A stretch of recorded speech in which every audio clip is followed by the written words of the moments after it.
Eu vou falar com vocês sobre o caso da Angelina Jolie e o que ela tem a ver com o modelo Thales Cotta, que faleceu semana passada aqui na São Paulo Fashion Week. Vem comigo.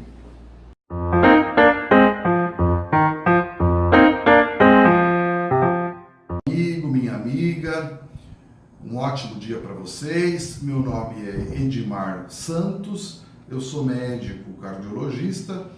É um grande prazer estar falando com vocês mais essa vez, né? Me pediram para que eu comentasse o caso do modelo Thales Cotta, de 25 anos, que morreu de morte súbita na São Paulo Fashion Week, a semana passada. E é um assunto bastante chato, principalmente porque são essas mortes súbitas no jovem, elas são relativamente raras, mas podem acontecer, né? Desejo para os familiares tudo de bom, o sofrimento que eles vêm passando, terrível, né? E sempre fica a pergunta, né? Será que... o que aconteceu que ele morreu? Então todo mundo fica curioso e pergunta, né? Fato é que, apesar de não ser uma coisa frequente, a morte súbita em jovens, ela pode ocorrer, né? Pode ocorrer. As causas mais comuns são arritmias cardíacas, né? Que levam à morte, muitas delas. O commotion cordis, né? Que é o trauma no coração. Você pode ter o AVC, sobretudo o AVC hemorrágico por aneurisma. Também situações de infecção, com miocardite, acometimento do coração, né? Mas, sem dúvida alguma, nesse caso, parece que foi realmente arritmia. Por quê? Porque a análise preliminar da necropsia do Thales, ela não foi encontrado um infarto do miocárdio, não foi encontrado um aneurisma cerebral, não foi encontrado alterações estruturais orgânicas. Então, enviaram o material orgânico dele para análise de substâncias, tóxicos, que parece pouquíssimo provável pelos depoimentos que foram apresentados das pessoas que viviam com ele, um rapaz bastante centrado, muito focado na carreira, fazia exercícios regularmente, levava uma vida saudável, vegetariano, etc. Parece pouquíssimo plausível que tenha sido alguma intoxicação por alguma coisa, se foi alguém que colocou nas coisas dele. Então, mas de qualquer jeito, cai aí sobre a arritmia essa hipótese mais plausível, né? Existem arritmias sim graves, com caráter de mutação genética, síndrome de Brugada, síndrome do QT curto, síndrome do QT longo, as chamadas canulopatias, né?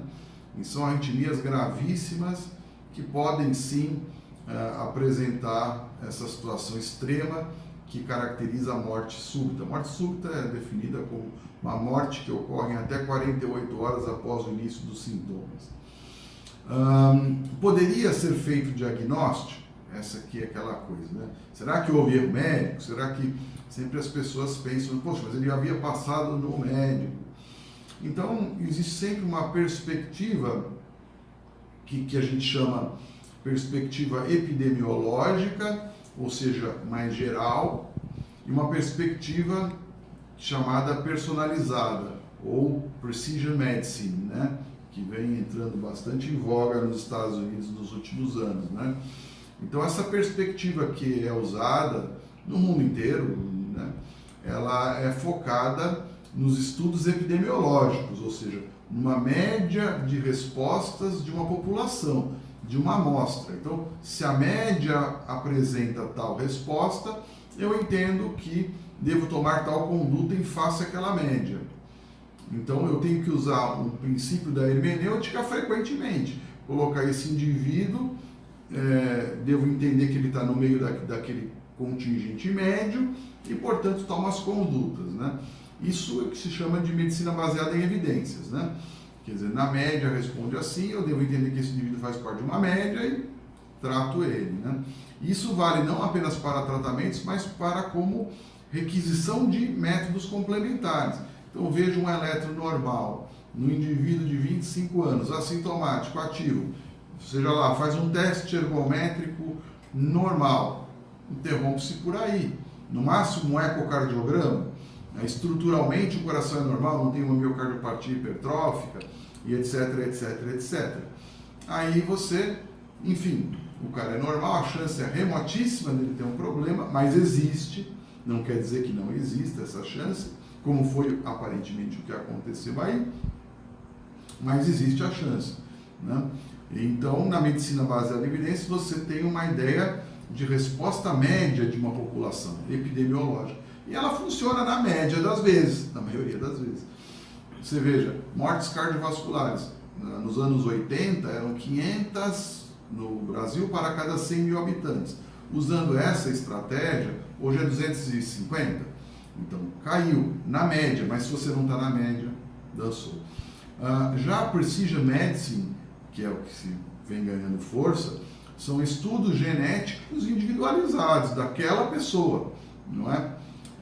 Então existem realmente estudos genéticos sobre arritmias cardíacas que marcam e definem um risco individualizado. No Einstein é feito, em outros laboratórios também, mas são pelo menos 35 genes determinados ligados a essas enfermidades que eu citei. Só que isso convênio nenhum paga, não é.